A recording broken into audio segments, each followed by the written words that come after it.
Hey guys, and welcome to another episode where we look at the trucks in the game Snowrunner, talk about how they perform in game and how their strengths or weaknesses predispose them to certain roles. After the generally positive episode last time, this time we're going to be talking about what may potentially be the worst truck in the game in my opinion, the Derry Longhorn 3194. Unlike the other two trucks we've covered so far, you don't get the Derry Longhorn 3194 easily. In fact, it's a complete pain in the ass to recover. After taking the task, you have to either drag it up the hill it presumably fell down, or try and drag it through the river. Either way, it's miles to get to where it needs to go, and the truck itself doesn't help at all. So maybe you're thinking that after all that annoyance to unlock it, the 3194 is a beast, right? Well, you would have presumed wrong. This thing is total garbage, as we'll go through.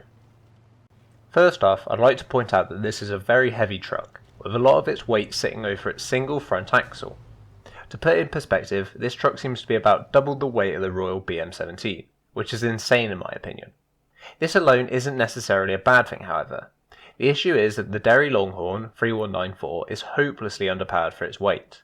The default engine this truck comes with is the A12 Set V7080, which puts out 175,000 torque. This might sound good at first, but to put it in perspective, this is only 150,000 torque more than the default engine in the Royal BM17. Unfortunately, the engines don't get much better, with 190,000 and 210,000 options later on. Again, this seems good, but again, these are barely more powerful than engine options in lighter trucks. The real thing that absolutely destroys this truck is that second axle, however.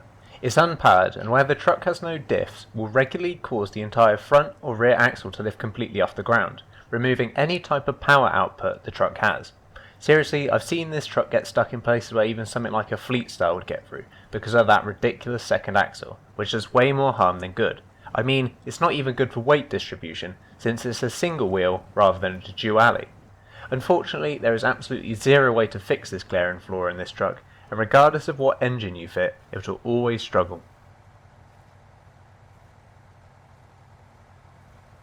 Another major negative of this truck is the fact it can only take a high and a low saddle. This unfortunately is true for far more heavies than I'd like, and in my opinion completely ruins them, since they have no way of being as versatile as just an off-road or heavy-duty truck, or even some other heavies. Don't get me wrong, I like using semi-trailers.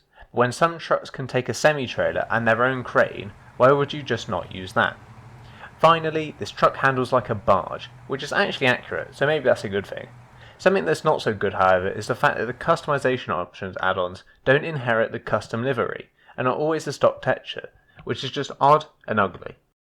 My final advice would be just to leave this truck in the hole you find it, unless you're desperate for cash, which I suppose it's therefore a good thing that this is one of the most expensive trucks in the entire game.